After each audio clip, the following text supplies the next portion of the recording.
Regarde toujours la caméra. Lève un peu la pancarte. Encore un peu. Voilà. On fait un essai? Comme ça, c'est bon? Oui, c'est bon. Tu peux peut-être l'abaisser encore un peu. Encore un peu, pour ne pas cacher ton cou. Voilà, c'est bien. Bonjour, je suis Anna de la Cruz. Je recherche ma fille qui m'a été enlevée. Recommence. Je suis terriblement nerveuse. Bonjour, je suis Anna de la Cruz. Je recherche ma fille Maria Elena qui a disparu de l'hôpital clinique le 18 juin 1975. Bonjour, je suis Manuel Teodoro Pimienta. Je suis ton frère. Je recherche mon fils. Nous recherchons nos petites filles. Mes filles jumelles. Tu es né le 17 mars 1978. 1960. 1980. À l'hôpital Mutua de Tarrasa. À la clinique La Alancia. À l'hôpital clinique de Barcelone. Je te recherche. Je te recherche. Je vous recherche. Nous vous recherchons et vous rechercherons toujours.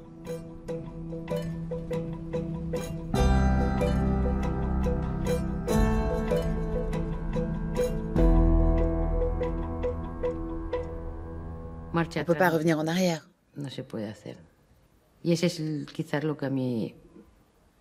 pour ça que ça me rend malade, de ne pas avoir compris ce qu'ils étaient en train de me faire.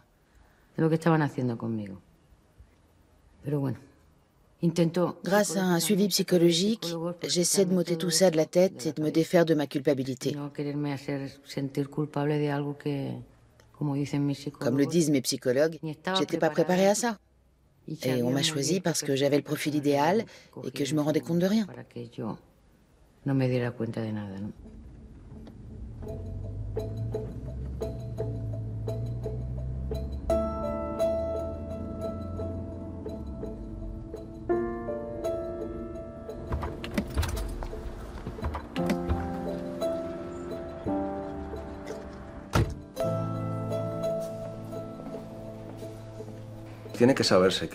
Il faut que les gens sachent que ce trafic de bébés a eu lieu en Espagne, et ouvertement, que certains des coupables sont encore en vie, et qu'une institution très puissante y a activement participé, l'Église catholique, qui cherche d'ailleurs actuellement à entraver notre enquête.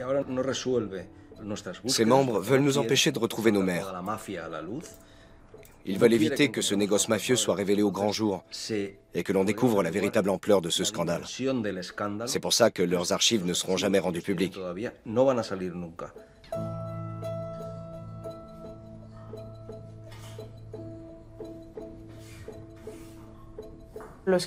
les enfants adoptés, nous ne pensons pas mériter la vie.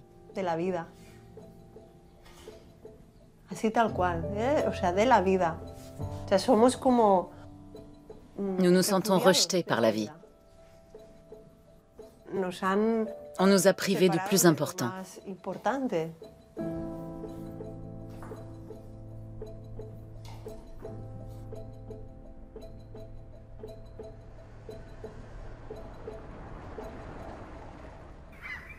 Je suis tombée enceinte à l'âge de 14 ans.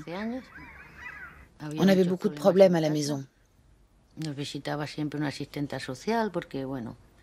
Et ma mère disparaissait souvent, et pendant longtemps.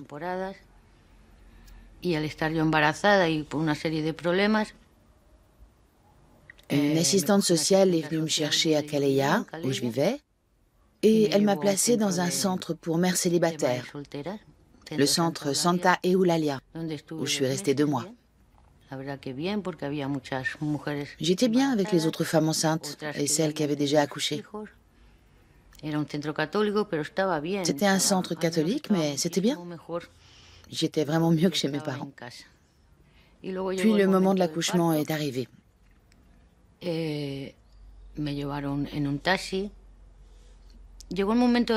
En fait, j'avais pas de contraction, mais ils m'ont dit qu'il était temps. Ils m'ont dit de préparer mes affaires et ils m'ont appelé un taxi. Ils ont eu beau m'assurer que tout irait bien. J'étais extrêmement tendue. Puis ils m'ont donné 2 pilules pour me calmer et à partir de là, je n'ai plus aucun souvenir.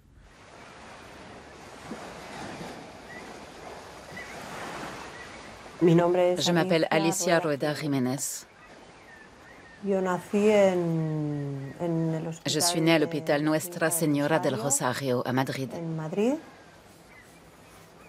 J'ai été adoptée à la naissance.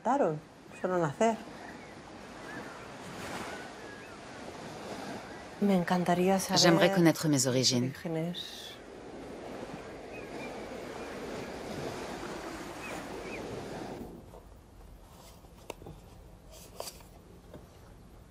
Ma mère ne pouvait pas avoir d'enfants, mais mon père en voulait. Ils passaient toujours beaucoup de temps avec leurs neveux et nièces. Un jour, une tante de mon père, la sœur de mon grand-père, originaire comme toute la famille de Grenade mais vivant à Madrid, l'a mis en relation avec la sœur Pura.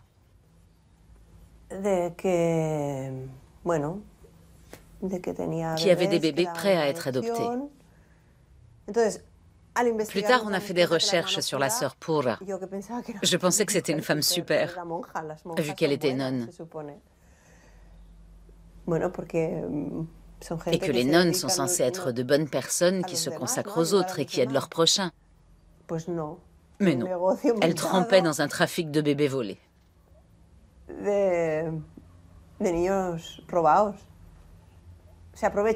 Ces gens ont à la fois profité de la détresse des mères célibataires, mal vues à l'époque, et de la détresse des familles qui ne pouvaient pas avoir d'enfants. Ils ont servi d'intermédiaires et ont monté un commerce occulte. En enquêtant, on s'est rendu compte que l'hôpital del Rosario était impliqué aussi, tout comme le gynécologue de ma mère et l'avocat chargé des documents pour mon adoption et celle de mon frère Emilio. Bref, un tas de gens sont impliqués dans ce trafic.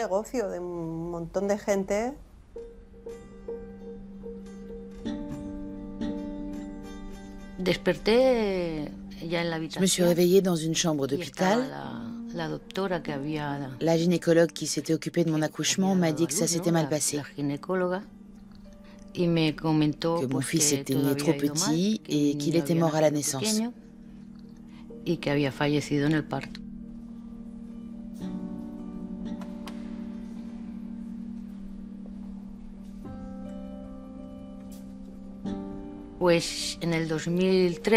En 2013, j'ai reçu un appel téléphonique. L'homme au bout du fil m'a demandé si j'étais seule ou accompagnée. J'ai trouvé ça bizarre. J'ai répondu que j'étais seule et j'ai demandé ce qui se passait. Il m'a dit que ma fille biologique était à ma recherche.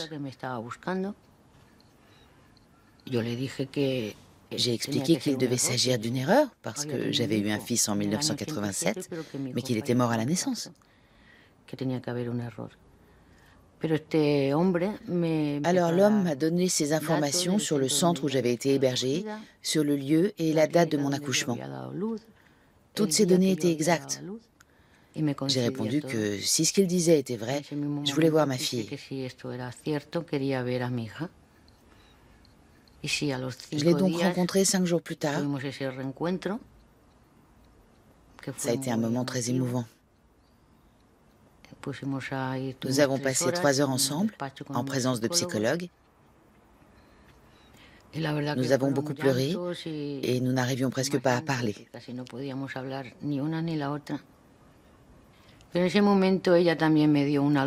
Ce jour-là, elle m'a donné un album avec des photos d'elle depuis sa naissance. Sur ces photos, j'ai reconnu sa mère adoptive. À l'époque, elle m'avait fait croire qu'elle était assistante sociale, ce qui était apparemment faux. Et elle m'avait accompagnée plusieurs fois à la clinique pour des visites médicales. Ça prouve bien que tout était très organisé.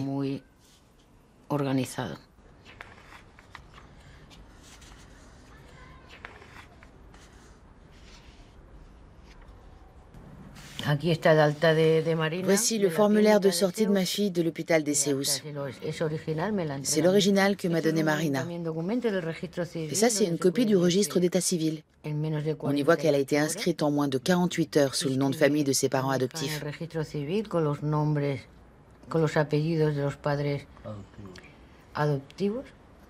C'était illégal d'inscrire quelqu'un avant l'âge de 2 ans.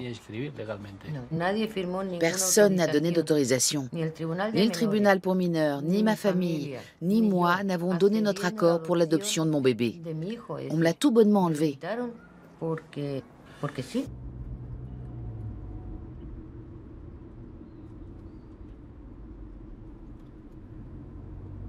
Je suis Enrique Villa Torres, avocat et enfant adopté.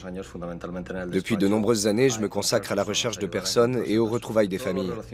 Je suis donc avocat et auteur. Et je recherche moi aussi ma mère.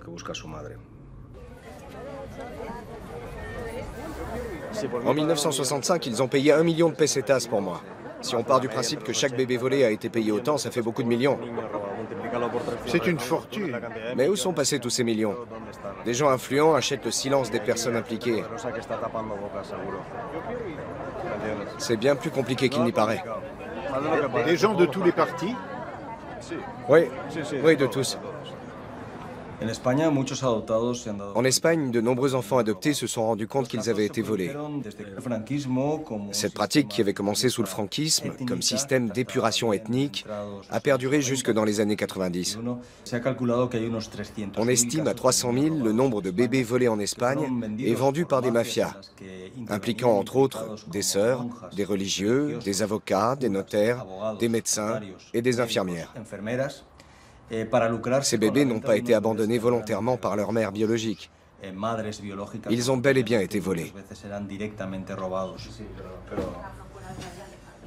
Bien, je vais regarder ça. Le plus grand obstacle à la réunification de familles séparées en Espagne, ce ne sont ni les hommes politiques, ni le franquisme, ni une idéologie politique. Cet obstacle, c'est l'Église. L'Église s'est toujours immiscée dans la politique. Et pas uniquement sous le franquisme. Le Parti conservateur, Partido Popular, soutient ouvertement l'Église. Et ça perdure encore, à travers l'Opus Dei, l'œuvre de Dieu, une organisation obscure, très secrète, et dotée d'un énorme pouvoir économique, social et politique. Alors que nous venions de porter l'affaire des bébés volés en justice, j'ai été appelé par cette organisation. On m'a fortement conseillé, ou plutôt très poliment menacé, de ne pas autant critiquer l'Église lors de mes apparitions publiques.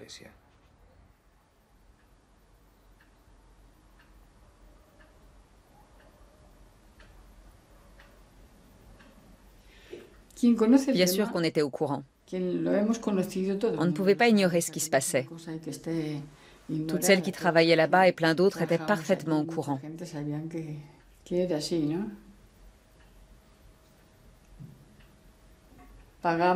Oui, je savais que les parents adoptants payaient la bonne sœur.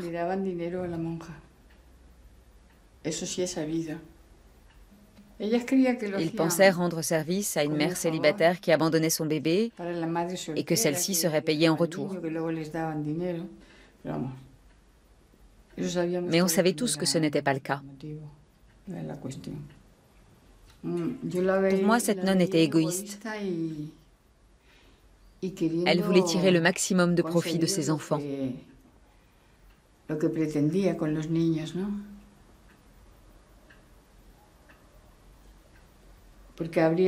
Elle s'enrichissait sur le dos des parents qui désiraient un enfant. Connais-tu le nombre de victimes? Non, mais je sais qu'il y en a eu beaucoup. Il y en aurait eu 300 000. Mais 300 000 dans toute l'Espagne, non? C'est possible.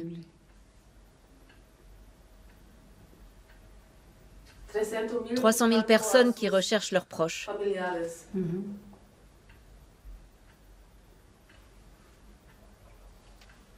Oui, c'est dur.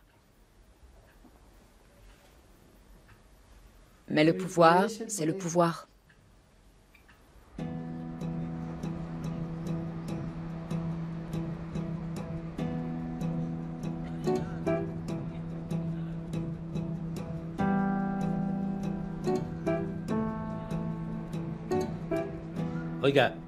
Des gens entrent dans un hôpital et emportent une petite fille qui vient de naître, sans avoir aucun document justificatif.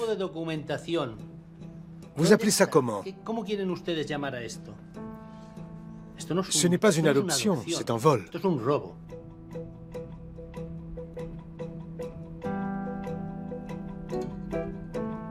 Il y avait des intermédiaires, des sages-femmes ou des assistantes sociales qui entretenaient des liens avec les institutions locales. Elles savaient quels parents cherchaient à adopter.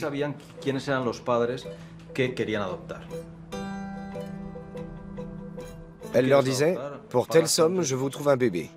Inscrivez-le comme votre enfant naturel et il ne saura rien de son adoption. Il ne posera pas de questions et il ne recherchera jamais ses parents biologiques. »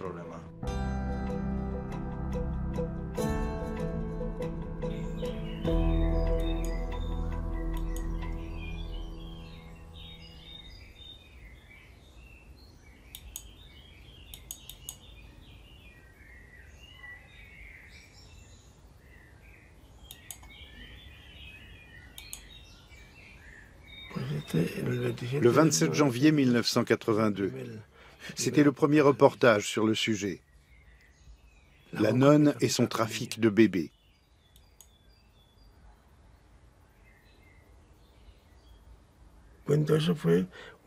Au début, c'était un reportage tout à fait ordinaire.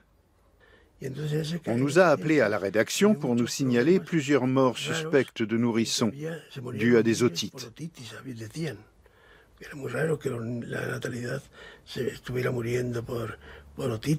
Vu que c'était tout de même étrange qu'autant de nouveau-nés meurent d'une maladie relativement bénigne, on s'est rendu à l'hôpital San Ramón, qui à l'époque se trouvait tout près de la rédaction. Sur place, Maria Antonia, la journaliste, a interrogé les infirmières, notamment sur leurs difficultés professionnelles.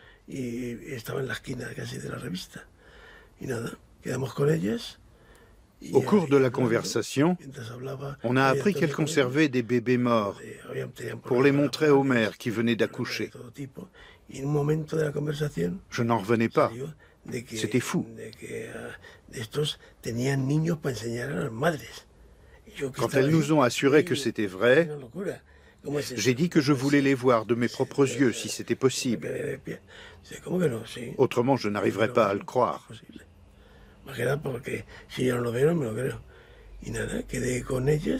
On a donc convenu d'un rendez-vous le lendemain à 21h. J'y suis allé. L'hôpital était gigantesque et m'a paru fantomatique. On m'a ouvert la porte et je suis entré. Puis elles ont sorti un nourrisson d'un réfrigérateur et l'ont enveloppé dans un lange de la maternité de Madrid.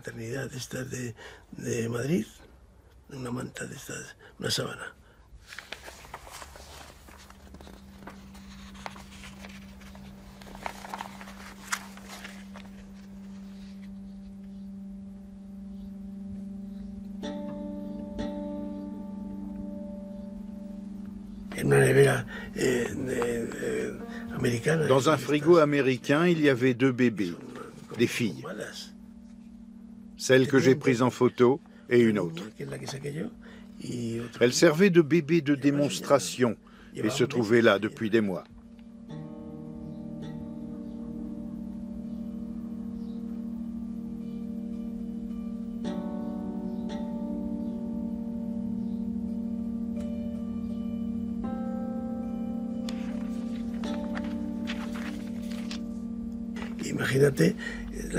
Imaginez, une mère attend un bébé. Elle le met au monde et on lui montre un bébé mort, alors qu'on lui vole le sien. J'ai pris les photos et je suis parti. L'article est bel et bien paru en double page. Je redoutais les conséquences. Je pensais qu'au moins la police viendrait m'interroger. Mais personne n'est venu.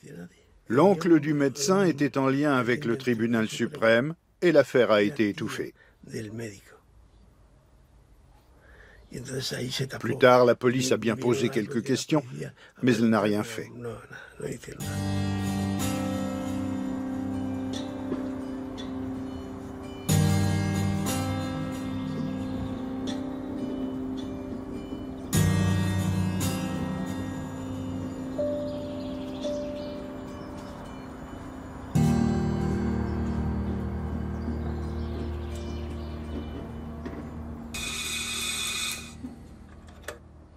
Ancho, c'est l'heure de se lever.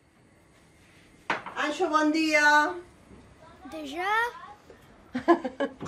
Allez, mon chéri, tu as école. Coucou.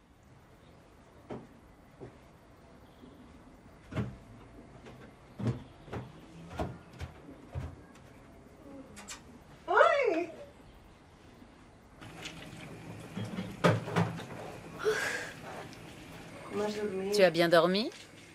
Très bien. J'ai rêvé que j'étais une loutre. Une loutre? Oui, De quel genre? une loutre de rivière. Et tu faisais quoi? Je jouais avec les autres loutres. Ah oui? Oui, et j'étais une fille. T'étais une loutre femelle? Oui.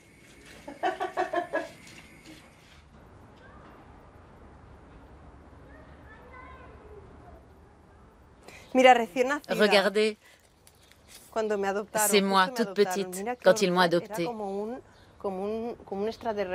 Quelle horreur, je ressemblais à un extraterrestre. J'avais une tête immense.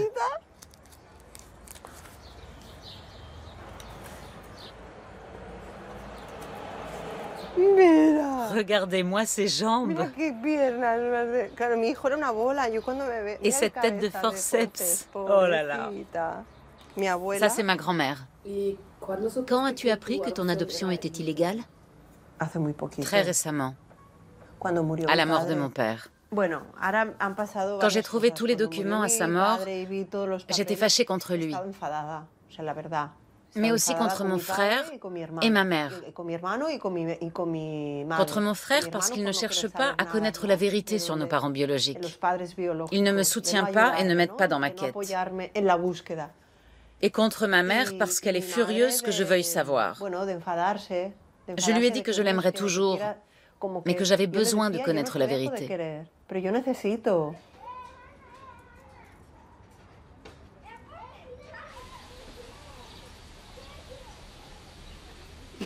Elle a quitté Barcelone sans prévenir.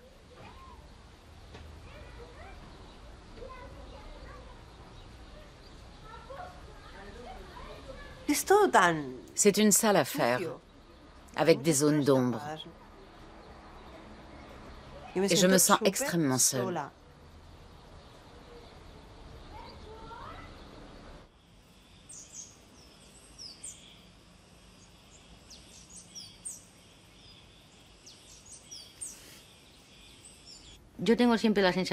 J'ai encore la sensation d'avoir perdu mon fils. Et ce sentiment ne disparaît pas du jour au lendemain. Quand j'allais au cimetière, près de chez nous, pour me recueillir sur la tombe de mes grands-parents, je priais en même temps pour mon bébé mort, et je continue de le faire.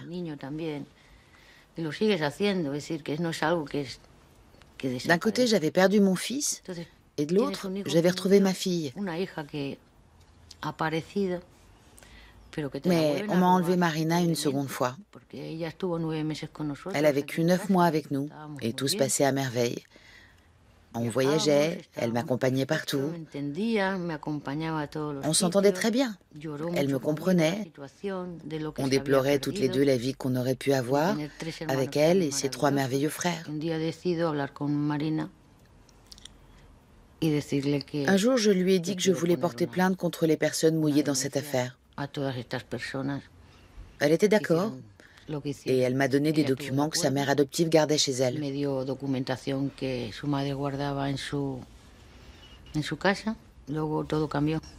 Mais un jour, tout a basculé.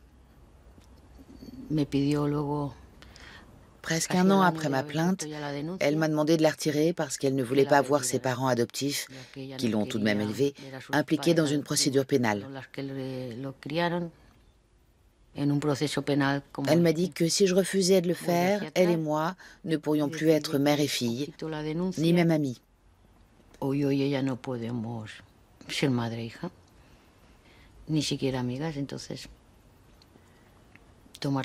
J'y ai réfléchi sérieusement, mais quelque chose en moi m'en a empêché. Pour moi, faire comme si de rien n'était revenait à m'enterrer vivante. No me deja, es como enterrarme en vida, ¿no? Entonces decido que no, J'ai donc pris la décision de porter l'affaire en justice. Je ne peux pas pardonner. J'arrive à pardonner à personne. J'ai décidé d'aller jusqu'au bout, quoi qu'il m'en coûte. À partir de ce moment-là, nous n'avons plus eu aucun contact. Compañeras y compañeros, esta voz que hoy escucháis no quisiera que fuera una voz más que clama en el desierto. Esta voz es la voz de una víctima de la desesperación y la impotencia debido a la situación creada por años de lucha, de investigación y de no haber podido encontrar una solución definitiva por lo que se ha venido a llamar los casos de los bebés robados.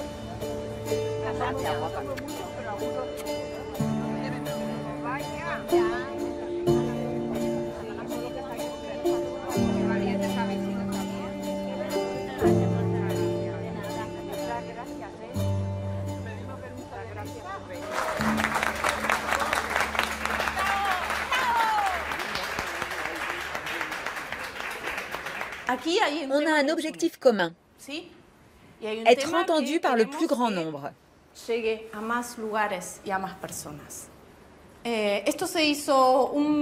Je ne reviendrai pas en détail sur les événements des années 70 en Argentine, mais c'est là-bas qu'est née cette campagne en noir et blanc, toute simple au premier abord. Bien sûr, en réalité, elle est bien plus complexe.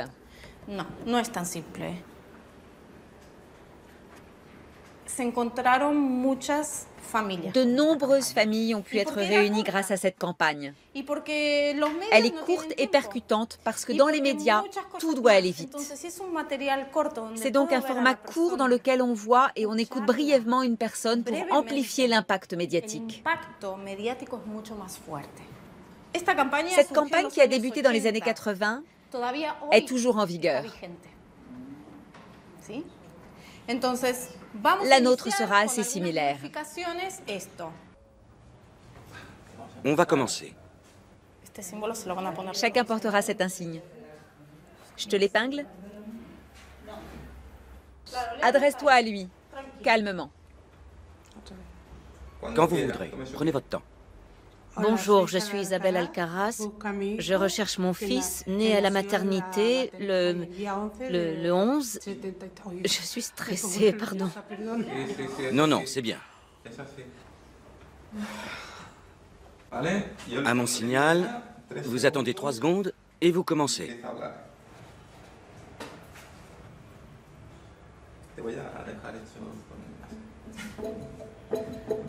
À vous.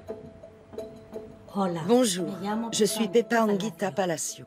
Je suis ta tante et je te recherche. Bonjour, je suis Rosa Roche, ta grand-mère. Bonjour, je suis Manuel Teodoro Pimienta, ton frère. Je recherche mon premier-né. Nous recherchons nos petites filles. Je recherche mon fils. Je suis ta cousine. Je suis ta sœur, je te recherche. Nous vous recherchons.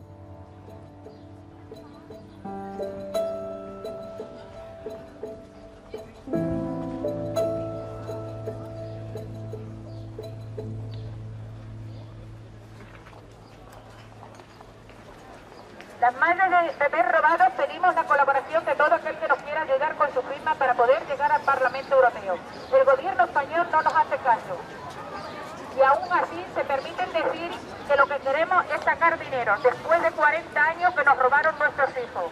Los hay desde los tiempos del franquismo. Franco los quitaba para que no tuvieran ideas rojas, como ellos le decían a las personas izquierdas. Y luego eso se formó un organismo donde vendían a los niños. Estaba leyendo lo que estaba firmando. A ver, entonces he visto que la firma no es para denunciarlo. No, sí que aquí ya hemos firmado. Para denunciarlo fuera, en Estrasburgo. No, mira, bueno, hay casos de toda España que tienen relación con el franquismo y otros, como es mi caso, que es posterior, pero también apoyamos esa querella. Y lo otro, la otra firma es para llevar los casos a Estrasburgo, que de hecho ya están allí. Entonces, si tú estás interesada en buscar, en poner denuncia, lo que podemos es informarte y decirte los pasos que tienes que hacer, la documentación que necesitas, dónde ir, cómo hacer, todo eso podemos informar. ¿Dónde naciste? Madrid. Ah, en Madrid. En el hospital no te han dado nada, no te han dado papeles ni nada. En el hospital dicen que hubo un incendio. Ah, como todo el mundo. A nosotros nos han dicho que había... A nosotros que se habían inundado los sótanos y los papeles se habían perdido. Esto es muy complicado. Esto es muy complicado. Sí, es complicado. Además es curioso. Mi padre adoptivo tenía una tienda aquí en la calle San Jaime I. O sea que yo me he criado aquí. Y mi padre me ha querido muchísimo, pero claro, no me ha dicho la verdad. No te ha dicho la verdad. Eso también dice. No. Entonces, cuando murió ya entonces salió todo a la luz, ¿no? Bueno, salió a la luz los papeles y entonces empecé a preguntarle a mi madre adoptiva y no quiere. No quiere. No quiere y luego me ha abandonado. Claro, ella que va.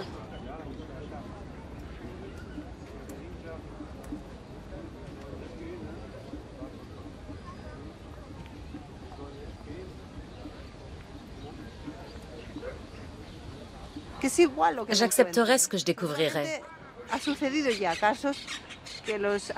Je sais bien que certains enfants adoptés ayant rencontré leur mère ont été déçus et ont rompu tout contact. C'est évident parce que plus on souffre, plus notre imagination embellit les choses pour mieux supporter la douleur.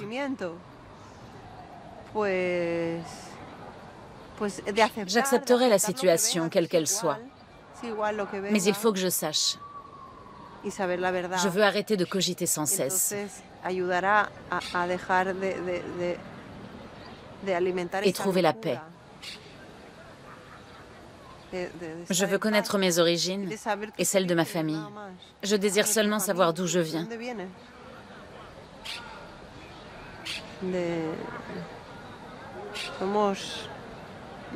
Nous, les enfants adoptés, nous n'avons pas de racines. Nous sommes perdus.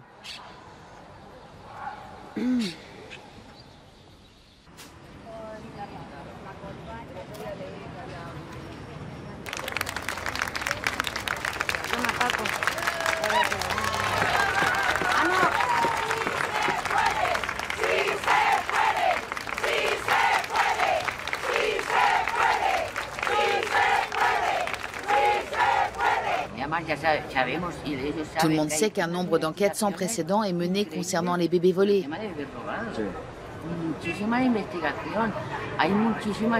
Malgré les innombrables preuves, ces enquêtes n'avancent pas. Je ne comprends pas pourquoi elles n'aboutissent pas. Je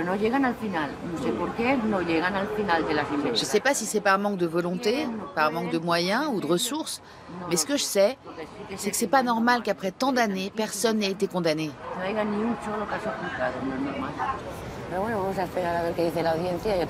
On verra ce que dit le tribunal. Malgré tout, je garde foi en la justice. Et si ça ne marche pas, on s'adressera à une autre cour. Quand j'ai rédigé ton recours, ton histoire m'a fait l'effet d'un roman. Maintenant, ce qu'il faut bien démontrer au juge, c'est qu'à aucun moment tu n'as donné ton consentement pour faire adopter ta fille. On a beau tourner la situation dans tous les sens, tu n'as jamais donné ton consentement. Et le seul moment où tu aurais pu le faire, c'est celui de l'accouchement. Mais la gynécologue elle-même a déclaré ne pas te l'avoir demandé. C'est donc sans ton autorisation qu'elle a signé le certificat d'adoption le lendemain. C'est vrai.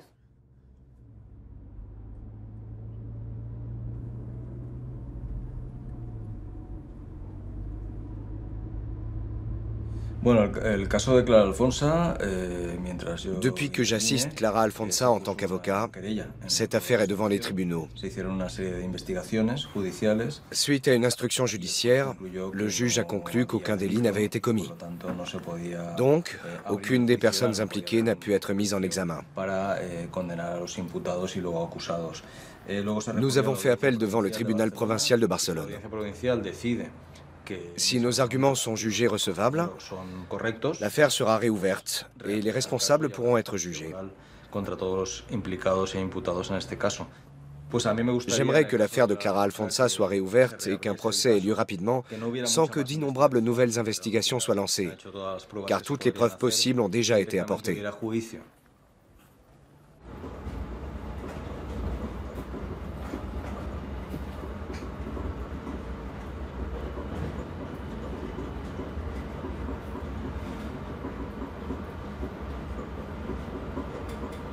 Récemment, je suis allée à la place San Jaime, à une manifestation de mères venues surtout de Catalogne, mais aussi de Madrid, et qui recherchent leurs enfants dérobés à l'hôpital. Elles ont évoqué Lourdes parmi les hôpitaux en Catalogne? Non, mais elles ont entendu parler de cas de vol de bébés là-bas aussi. À Nuestra Señora de Lourdes. Oui. En arrivant sur la place, je me suis dit que je n'avais rien à voir avec elles et que je n'avais rien à faire là parce qu'elles étaient mères de bébés volés et moi, une fille adoptée. Mais en écoutant leurs histoires, j'ai compris qu'on avait quelque chose en commun. Nous avons toutes vécu dans le mensonge et on nous a fait croire qu'on était folles et seules. Pour être honnête, je suis exténuée. Le pire, c'est le comportement de ma mère adoptive. Son désintérêt et sa façon de fuir sans donner d'explication. Et ma cousine et mon frère qui me rejettent depuis que j'ai commencé à rechercher d'où je viens.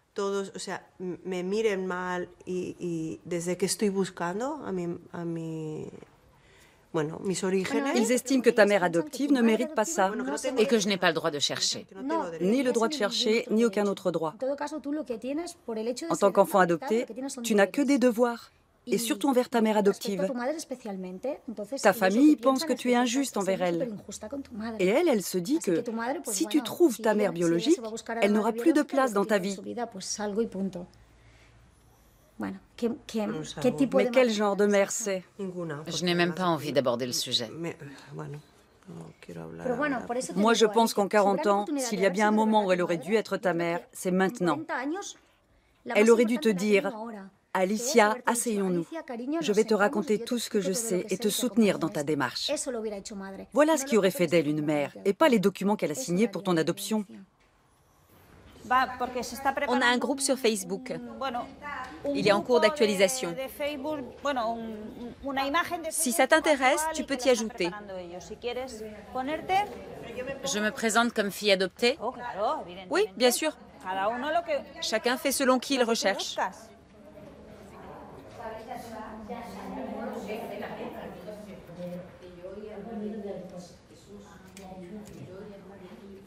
Tu es née où? À l'hôpital El Rosario de Madrid.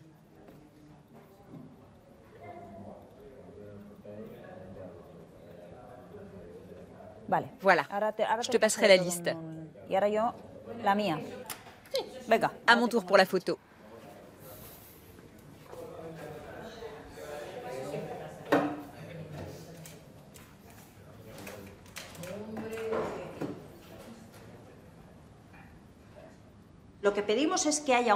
Ce qu'on demande, c'est un site unique, une banque de données centralisée pour que tout le monde ait accès aux mêmes informations. Parce que si par exemple tu étais ma fille et que je faisais tester mon ADN dans un laboratoire et toi dans un autre, on ne se retrouverait jamais.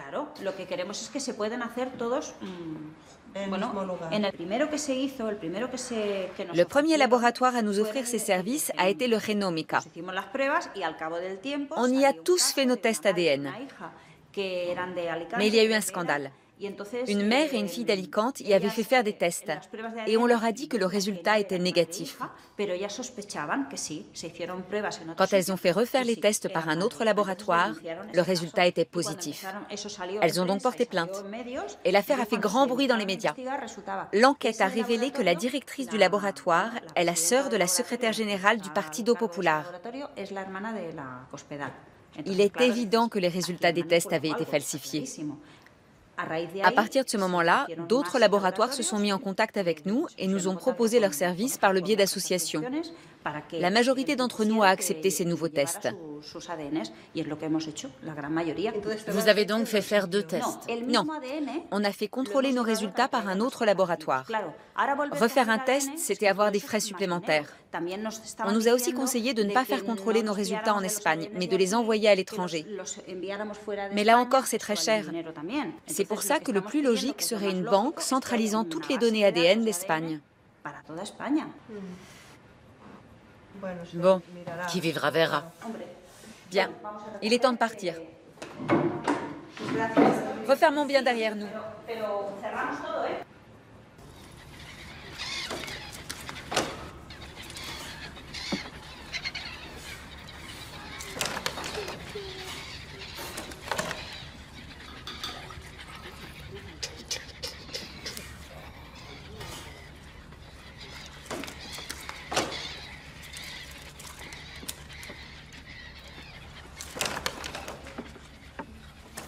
Sur le plan émotionnel, ma vie a été merdique.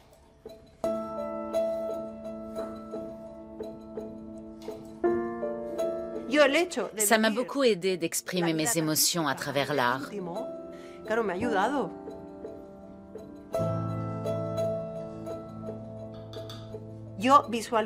De visualiser ma mère biologique, de la dessiner, de la peindre.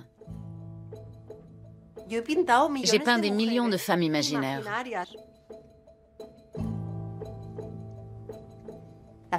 C'est le désir d'une famille biologique, non?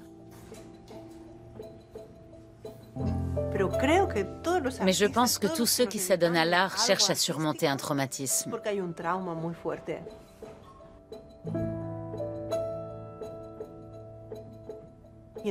Chacun a sa propre manière d'embellir les choses pour continuer à vivre.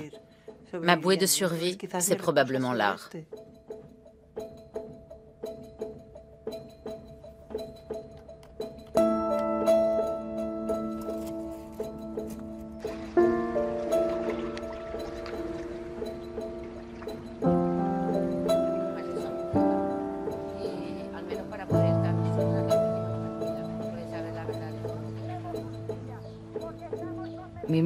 Je veux être aux côtés des victimes. Elles me disent souvent, mais tu as déjà retrouvé ta fille. Je leur réponds que je veux être là, indépendamment de ce qu'il adviendra de mon affaire devant la justice. Je veux qu'on nous écoute et qu'on soutienne les victimes. Parce que je connais leur souffrance et leur chagrin. On a besoin les unes des autres.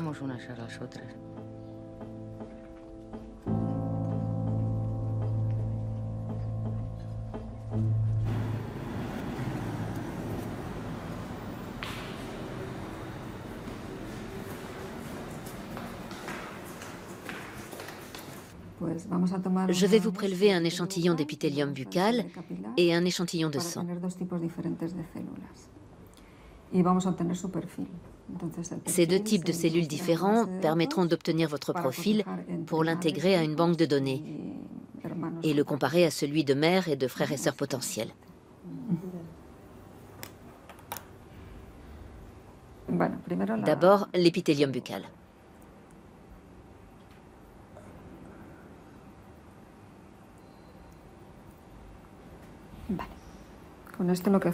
On va isoler des cellules de l'épithélium buccal et en extraire l'ADN pour obtenir votre profil.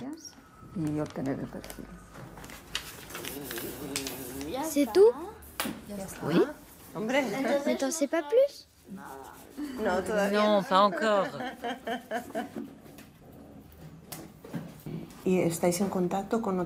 Vous collaborez avec d'autres laboratoires? Vous avez des banques de données communes? Non, chaque laboratoire a sa propre banque. Quel dommage. C'est vrai. Par contre, on a une banque de données ouverte, où chacun peut entrer ses données. Même des personnes qui n'ont pas fait faire leur test ADN dans ce laboratoire. Il suffit pour ça d'aller sur notre site internet. Bien. Je mets à Madrid. Oui.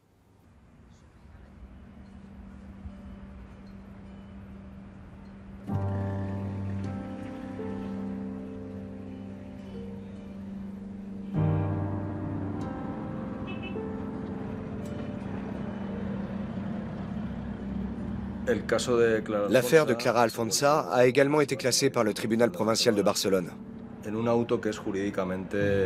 Avec tout le respect dû aux magistrats, je trouve cela honteux. Ils ont reconnu que l'affaire comporte des aspects illégaux et que l'adoption n'a pas été menée dans le strict respect de la loi. Mais l'arrêt stipule que les faits ne peuvent être qualifiés de vol de bébé, car rien ne prouve que Clara Alfonsa n'ait pas donné son bébé volontairement.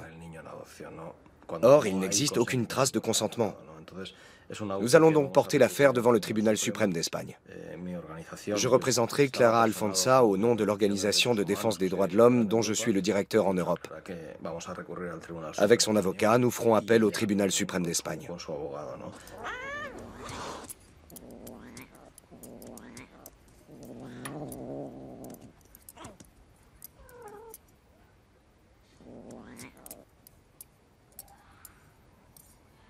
Mirna. Ya, va.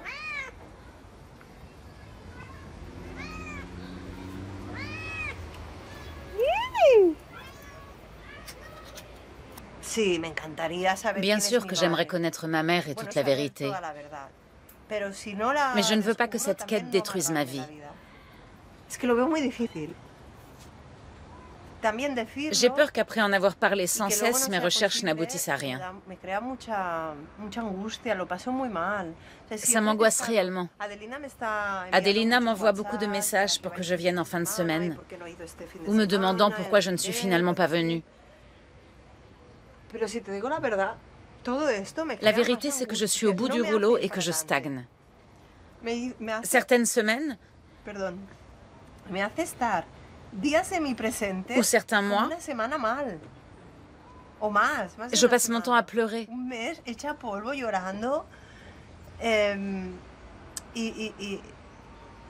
Je veux que les choses changent, que justice soit rendue et que la vérité éclate. Mais c'est très difficile.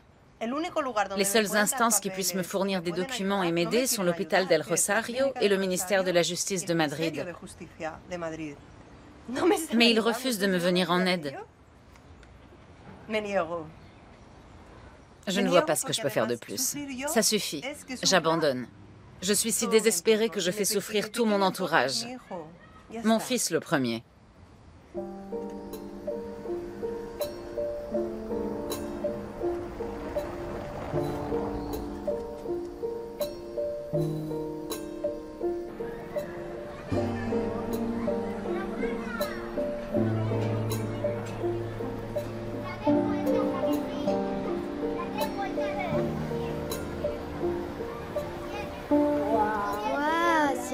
Barcelone. Regarde, on vient de là-bas. Premia est derrière cette montagne. Tu vois le port de Premia?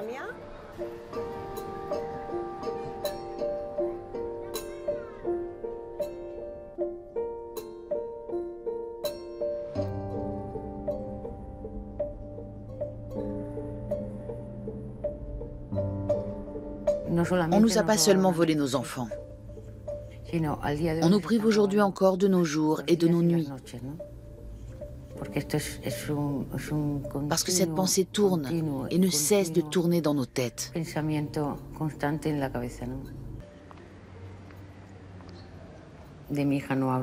ne parle presque jamais de ma fille.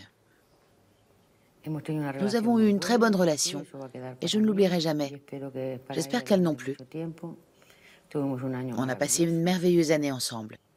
Et plus tard, les problèmes sont survenus.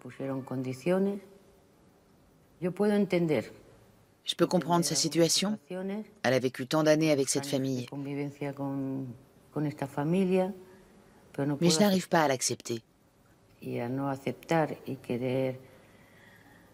dois porter cette affaire en justice pour moi et pour personne d'autre. Je n'ai pas accepté l'ultimatum qu'elle me posait. Et notre relation s'est dégradée. Maintenant, notre relation en est au point mort. Mais je ne perds pas espoir. Voilà pourquoi je ne parle ni en bien ni en mal de ma fille. En plus, je sais qu'elle m'aime. Je le ressens au plus profond de moi. Tout comme moi, je l'aime. Mais chaque chose en son temps. Désormais, il faut laisser le temps au temps. Ciudadanos y ciudadanas, hace ya algunos meses que se alzaba esta voz que hoy volvéis a escuchar. Entonces dije y hoy lo repito de nuevo, no quisiera que fuera una voz más que clama en el desierto. Esta voz es la voz de una afectada como tantas otras, por la desesperación y la impotencia debido a la situación creada por los años de lucha, de investigación, de juicios y de no haber podido encontrar una solución definitiva por lo que se ha venido a llamar los casos de los bebés robados y las adopciones ilegales.